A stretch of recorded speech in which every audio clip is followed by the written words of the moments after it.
नमस्कार, सुस्वागतम, वेलकम। मैं निधि माली आपके अपने इस यूट्यूब चैनल में आप सभी का स्वागत करती हूँ। आज मैं आपके सामने कन्या राशि वालों का नवंबर माह का मासिक राशिफल लेकर उपस्थित हुई हूँ और जान लेते हैं इस माह में आने वाले कुछ विशेष व्रत और त्योहारों के बारे में। 1 नवंबर को करवा चौथ का पर्व, जो कि सुहागिनों का प्रिय पर्व है और महत्वपूर्ण भी, वो आ रहा है। 10 नवंबर को हमारा 5 दिवसीय दीपोत्सव प्रारंभ हो जाएगा और 10 नवंबर को आ रही है धनतेरस। 12 नवंबर को दीपावली का पर्व बड़ी धूमधाम से मनाया जाएगा। 13 नवंबर को गोवर्धन पूजा की जाएगी। 15 नवंबर को भाई दूज का पर्व बड़ी धूमधाम से मनाया जाएगा और 26 नवंबर को आ रही है देव दीपावली। 27 नवंबर को गुरु नानक जयंती का पर्व आ रहा है। तो ये कुछ विशेष व्रत और त्यौहार जो कि इस माह को बना रहे हैं विशेष। अब बढ़ते हैं आगे और जान लेते हैं कि ग्रहों की स्थिति के हिसाब से ये महीना कैसा रहेगा। सबसे पहले ग्रहों के राजा सूर्य की बात करते हैं, जो कि वर्तमान में अपनी नीच की राशि तुला में विराजमान है और 17 नवंबर को अपनी सम राशि वृश्चिक में प्रवेश कर जाएंगे। बुध ग्रह की बात करूं तो वे वर्तमान में अपनी अति मित्र राशि तुला में विराजमान है। 6 नवंबर को अपनी मित्र राशि वृश्चिक में प्रवेश करेंगे और 27 नवंबर को अपनी शत्रु राशि धनु में प्रवेश कर जाएंगे। मंगल ग्रह की बात करें तो वर्तमान में वे अपनी मित्र राशि तुला में विराजमान है। 16 नवंबर को अपनी खुद की राशि वृश्चिक में प्रवेश करेंगे। गुरु ग्रह इस पूरे माह अपनी अति मित्र राशि मेष में विराजमान रहेंगे। शुक्र ग्रह वर्तमान में अपनी सम राशि सिंह में विराजमान है। 3 नवंबर को अपनी नीच की राशि कन्या में प्रवेश करेंगे और 30 नवंबर को अपनी खुद की राशि तुला में स्वग्रही हो जाएंगे। शनि ग्रह की बात करें तो वह इस पूरे माह अपनी मूल त्रिकोण की राशि कुंभ में विराजमान रहेंगे। राहु अपनी सम राशि मीन में और केतु अपनी सम राशि कन्या में विराजमान रहेंगे। तो यह है इस माह की ग्रह गोचर की स्थिति और इन ग्रहों की स्थितियों का क्या प्रभाव आपको अपने इस माह पर देखने को मिलेगा, इसके बारे में जान लेते हैं। तो शुरू करते हैं कन्या राशि वालों का नवंबर माह का मासिक राशिफल। सबसे पहले मैं आपको बता दूं कि ये जो मैं आपको राशिफल दे रही हूँ ये चंद्र गणनाओं पर आधारित है और आप अपनी राशि और लग्न दोनों के हिसाब से इसे देख सकते हैं।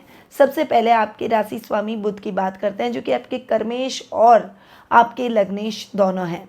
बुध जो कि अपने से एक घर आगे यानी तुला राशि में बैठे हैं और 6 नवंबर को राशि परिवर्तन कर वृश्चिक राशि में प्रवेश कर जाएंगे। पूरे माह लगभग बुध वृश्चिक राशि में ही विराजमान रहने वाले हैं। ये समय बुध का बहुत ही अच्छा देखने को मिलेगा। आपकी पर्सनैलिटी बहुत ही पावरफुल रहेगी। इस समय आपकी बुद्धिमत्ता के चर्चे चारों तरफ होंगे। हालांकि शुक्र केतु का जड़त्व योग बन रहा है। शुक्र नीच के आपकी राशि में होकर बैठे हैं, इसीलिए ये समय थोड़ा सा आपको आलसी भी बना सकता है। अपने आप को कर्मठ बनाए रखें और बुद्धिमत्ता, युक्ति और अपनी मेहनत से अपने कार्यों को बनाने में सफल हो। इस समय किसी भी कार्य को टालने की अपेक्षा उस कार्य को आपको उसी समय तुरंत करना है। रिश्तों में भी आपको तालमेल बनाकर रखना होगा, वरना रिश्ते आपसे रूठ सकते हैं, पारिवारिक माहौल खराब हो सकता है। इसलिए अपने रिश्तों में एक अच्छी ट्यूनिंग और तालमेल बनाकर चलें। हालांकि अगर आपने अपनी बुद्धि से, अपने दिमाग से, अपने धैर्य से अपने रिश्तों को संभाला तो निश्चित रूप से आने वाले समय में आपको बहुत अच्छा और बेहतर लाभ की परिस्थितियां देखने को मिलेगी। इस समय बुध आपके कर्मेश भी हैं, इसलिए काम काज में बहुत अच्छी सहायता आपको प्राप्त होगी। टेक्निकल फील्ड से जुड़े हुए लोगों को बहुत अच्छी अपॉर्चुनिटीज़ इस समय मिलती हुई दिखाई देगी। अधिकारी आपसे प्रसन्नचित्त नजर आएंगे। यात्राएं आपकी सुखद और मंगलमय रहेगी। कोई इंपॉर्टेंट वर्क भी आपको दिया जा सकता है जिसे आपको लीड करने का सुअवसर मिलेगा। इस समय आप अपनी प्रगति के रास्तों को तय कर सकते हैं। मेहनत आपको करनी है। जितनी अच्छी कोशिश और मेहनत करेंगे उतने ही आप सफलतापूर्वक कामयाब भी होते हुए दिखाई देंगे। तो बुध के रिजल्ट आपको लग्नेश और कर्मेश दोनों के हिसाब से बहुत ही अच्छे और शानदार देखने को मिलेंगे। और जब सूर्य भी आपके 3rd हाउस में यानी पराक्रम भाव में बुध के साथ आ जाएंगे तो बुधादित्य योग का लाभ आपको और अधिक देखने को मिलेगा, यानी बुध की पावर और अधिक बढ़ेगी और इस समय बुध के रिजल्ट भी और अधिक बेहतर होते हुए दिखाई देंगे। अब आते हैं आपके द्वितीय भाव पर। द्वितीय भाव यानी धन स्थान, और धनेश और आपके भाग्येश दोनों ही हैं शुक्र हो रहे हैं नीच के। आपकी ही राशि में शुक्र नीच के हो रहे हैं, जहाँ पर केतु भी ऑलरेडी बैठे हैं। केतु और राहु का राशि परिवर्तन 30 अक्टूबर को ही हुआ है। और अगर ये राशि परिवर्तन आपके जीवन में क्या बदलाव लाएगा ये जानना चाहते हैं, क्योंकि राहु और केतु 18 माह तक एक ही राशि में रहते हैं, तो आप राहु और केतु के राशि परिवर्तन के वीडियोस मेरे YouTube चैनल पर जाकर देख सकते हैं, जिसके लिंक मैंने डिस्क्रिप्शन में दे रखे हैं। अब शुक्र और केतु का जो जड़त्व योग है वो आपकी धन की परिस्थितियों को थोड़ा सा प्रभावित करेगा, क्योंकि अपने से 12वें भी शुक्र बैठे हैं और इस पूरे माह वे नीच की राशि में बैठे हैं। शुक्र और केतु का ये प्रभाव आपके लिए इस माह इतना अच्छा नहीं होगा। धन फंस सकता है, रुपए पैसों से संबंधित आवक रुक सकती है, प्रॉपर्टी से संबंधित विवाद खड़े हो सकते हैं, कोई बड़े नुकसान की स्थितियां आपको देखने को मिल सकती है। इस समय रुपए पैसों से संबंधित कार्यों में बहुत सावधानी रखनी होगी। वहीं रिश्तों में भी आपको तालमेल बनाकर चलना होगा। मैंने पहले भी आपको बताया कि रिश्तों में आपको लापरवाही नहीं करनी है। लापरवाही से रिश्ते हमारे हाथ से कब छूट जाते हैं हमें पता ही नहीं चलता, और रिश्तों से ही हमारा जीवन है, क्योंकि हम कमाते हैं फिर रिश्ते नहीं निभाते हैं, रिश्तों के लिए हम कमाते हैं। हम हमारे जीवन में जो भी आगे उन्नति करते हैं, तरक्की करते हैं, रिश्तों के बिना वो सारी सक्सेस हमारे लिए अधूरी रहती है। इसीलिए आपको अपने कुटुंब का साथ देना चाहिए। इस समय कंट्रोवर्सी में ना फंसें। एक्स्ट्रा मैरिटल अफेयर से भी आपको इस समय बचना होगा, क्योंकि शुक्र ऐसे झंझटों में आपको डाल सकते हैं, नीच की ओर रखें। इसीलिए इस समय भावुकतावश कुछ गलत कदम ना उठाएं, इस बात का विशेष रूप से ध्यान रखना होगा। भाग्य भी आपका साथ नहीं देगा, इसीलिए आपको रिस्की कामों में इन्वेस्टमेंट से बचना होगा। कोई भी रिस्की काम में इन्वेस्टमेंट ना करें, थोड़ा सा सावधानी के साथ आप आगे बढ़ें, क्योंकि रिस्क फैक्टर इसमें बढ़ सकता है और इससे नुकसान की स्थितियां और अधिक बढ़ सकती है, पैसा फंस सकता है। इसीलिए आपको इन मामलों में भी सावधानी रखनी होगी। रुपए पैसों से संबंधित मामलों में तो केयरफुल रहें। आध्यात्मिक कार्यों में अपना मन अधिक लगाएं, क्योंकि ये समय आपको आध्यात्म से भी दूर कर सकता है। इसीलिए आध्यात्मिक भावों को अपने मन में जगाए रखें। घर में धार्मिक अनुष्ठान करते रहें और धार्मिक अनुष्ठानों से भी आप जुड़े रहें, तभी आप अपने जीवन में एकाग्रचित होकर आगे बढ़ पाएंगे। शुक्र को सही करने के लिए आपको श्री सूक्त का पाठ लगातार करते रहना चाहिए। अब आते हैं आपके पराक्रम भाव पर। आपके पराक्रमेश और आपके अष्टम भाव के स्वामी हैं मंगल, और मंगल यहाँ पर बहुत ही अच्छी पोजीशन में आने वाले हैं, क्योंकि मंगल आधे माह तक तो आपके धन स्थान में बैठेंगे और उसके बाद मंगल 16 नवंबर को आ जाएंगे पराक्रम भाव में, जो कि उनकी खुद की राशि है। अपने ही घर में मंगल का बैठना आपके पराक्रम को और अधिक बढ़ाएगा। रिस्क फैक्टर लेने की सामर्थ्य आप में रहेगी, डिसीजन मेकिंग और स्ट्रांग होगी। इस समय आप जो कोई नहीं कर पाएगा उस कार्य को संपन्न कर लेंगे, जिससे आपकी प्रगति और उन्नति के मार्ग भी प्रशस्त होंगे। लोग आपको मानेंगे, आपकी बातों से प्रभावित होंगे, कई फॉलोअर्स आपके बढ़ते हुए दिखाई देंगे। वहीं मंगल चूंकि आपके अष्टमेश हैं, तो आपको डेली रूटीन की लाइफ में भी लाभ मंगल के देखने को मिलेंगे। इस समय सोच समझकर निर्णय लेंगे, जल्दबाजी में कोई भी कार्य नहीं करेंगे। अचानक धन लाभ के योग भी बनेंगे। इस समय धनागमन संबंधी समस्याएं खत्म हो जाएगी और रूटीन में आप अपने जो भी डिसीजंस लेंगे वो आपके लिए प्रभावशाली साबित होंगे। आपकी यात्राएं सुखद और मंगलमय रहेगी। ससुराल से रिलेशन और अधिक अच्छे और बैलेंस होते हुए दिखाई देंगे। तो मंगल के रिजल्ट आपको इस माह ओवरऑल बहुत अच्छे मिलेंगे। अब आते हैं आपके सुख स्थान पर। आपके सुखेश और आपके सप्तमेश है गुरु। सुखेश और सप्तमेश गुरु जाकर बैठे हैं अष्टम भाव में। देखिए, गुरु अब तक राहु के साथ में पीड़ित थे, चांडाल योग बना रहे थे। राहु चेंज हो गए, परंतु राहु जाकर बैठे गुरु के ही घर में, और यहाँ पर सप्तम भाव में राहु का बैठना पति पत्नी के बीच में मतभेद उत्पन्न कर सकता है, आर्थिक समस्याएं उत्पन्न कर सकता है, पार्टनरशिप तोड़ सकता है। अगर व्यापार में आप पार्टनरशिप कर रहे हैं तो व्यापार में बहुत ज़्यादा सावधान होकर चलें, क्योंकि पार्टनरशिप टूट सकती है। इस समय कोई भी निर्णय जल्दबाजी में आपको नहीं लेना है। नया बिजनेस शुरू करने जा रहे हैं तो इंडिविजुअली करें, पार्टनरशिप में काम बिल्कुल भी ना करें।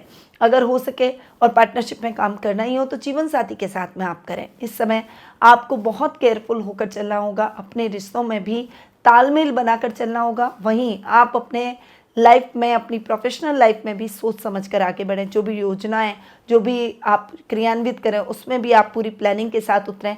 वहीं अगर किसी बड़ी कंपनी के साथ आपको टाइप करने का अवसर मिले, किसी के साथ जुड़ने का अवसर मिले, तो उसके बारे में भी पूरी जांच पड़ताल करके ही आगे बढ़ें, वरना आपके साथ धोखा भी हो सकता है।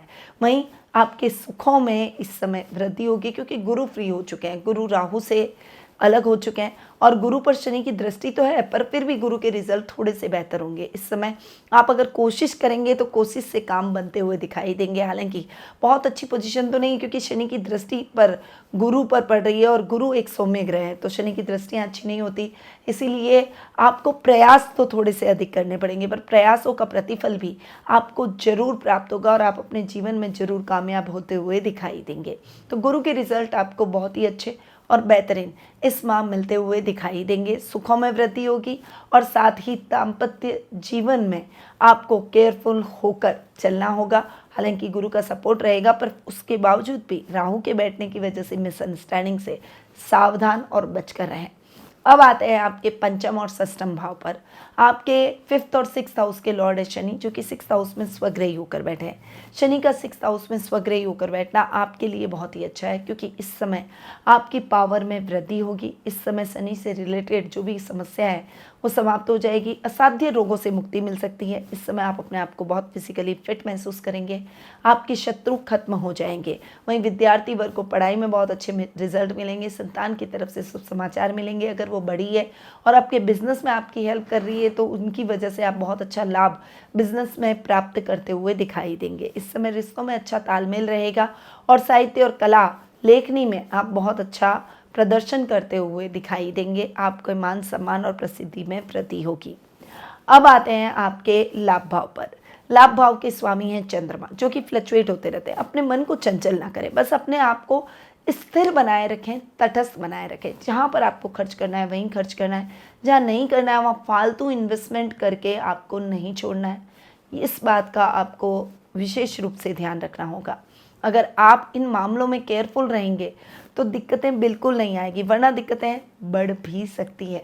तो थोड़ा सा संभलिए, थोड़ा सा समझिए और सोच समझकर निर्णय लेकर आगे बढ़िए। वैसे आपके सर्कल का दायरा बढ़ता हुआ दिखाई देगा, नए नए लोग आपसे जुड़ेंगे, पर इसमें भी आपको सावधान रहना है कि किसे आपको अपने करीब लाना है, किससे थोड़ा सा डिस्टेंस मेंटेन करना है। बस डिसीजन मेकिंग स्ट्रांग रखनी होगी। अब आते हैं आपके खर्च भाव पर। देखिए, खर्चे अभी इस समय तो सूर्य नीच के हैं, तो खर्चे थोड़े से आपके बढ़ सकते हैं। थोड़ा सा संभल कर आपको खर्चों के मामले में चलना पड़ेगा। सूर्य 17 नवंबर को चेंज हो जाएंगे और आपके पराक्रम भाव में आएंगे, तो सूर्य के रिजल्ट अच्छे बेहतर मिलेंगे आपको। खासकर जो मेडिकल के फील्ड से जुड़े हुए हैं, फार्मेसी का काम करते हैं, इंपोर्ट एक्सपोर्ट से संबंधित सोने का काम करते हैं, यानी गोल्ड का काम करते हैं, इंपोर्ट एक्सपोर्ट से संबंधित गोल्ड का अगर आप काम करते हैं तो थोड़ा सा इस मामले में थोड़ा आपको ज़्यादा केयरफुल होने की आवश्यकता है। ऐसे क्षेत्रों से जुड़े हुए लोगों को सावधानी रखनी है।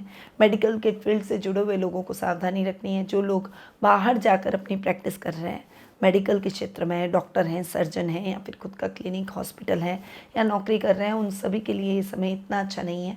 तो थोड़ा सा आपको सोच समझकर और संभल कर आगे बढ़ना होगा, क्योंकि ये समय आपके लिए उतार चढ़ाव से भरा रहेगा। आपकी डिसीजन मेकिंग स्ट्रांग रखनी होगी और शांति से, बिना अग्रेशन के, बिना गुस्से के अपने कार्यों को करते चले जाना है, तभी आपको सफलता प्राप्त होगी। तो ये है कन्या राशि वालों का नवंबर माह का मासिक राशिफल। अब आते हैं कुछ शुभ तिथियों पर कि कौन सी डेट्स आपके लिए लकी रहेगी। तो 1, 8 से 12, 25, 27, 29 और 30 ये डेट्स आपके लिए बहुत ही लकी रहेगी। अनलकी डेट्स के बारे में भी जान लेते हैं। तो 2 से 7, 13 से 24, 26 और 28 ये तारीखें आपके लिए थोड़ी सी अनलकी रहने वाली है। इस समय थोड़ा संभल कर रहें। अब आते हैं रंग पर कि कौन सी कलर्स आपके लिए इस माह बहुत ही अच्छे और बेहतरीन रहेंगे। तो इस माह आपको ब्लू और ग्रीन कलर का उपयोग ज़्यादा से ज़्यादा बार करना चाहिए। ये रंग आपके लिए बहुत ही अच्छे रहने वाले हैं।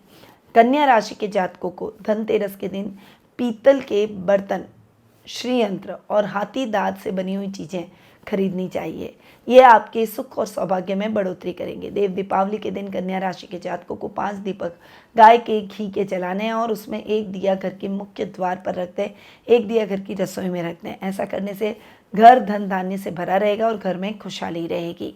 कन्या राशि के जातकों को आर्थिक जीवन में अगर परेशानियां आ रही हो तो पूजा करते समय रेशमी वस्त्र का आसन लेना चाहिए।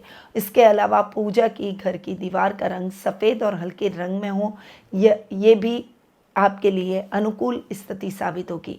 यदि आप चाहते हैं कि जीवन में आर्थिक स्थिरता बनी रहे तो कमल कट्टे की माला लेकर लक्ष्मी जी के मंदिर में चढ़ाएं और ये उपाय शुक्रवार के दिन जरूर करें। ऐसा करने से आपकी आर्थिक समस्याएं दूर हो जाएगी।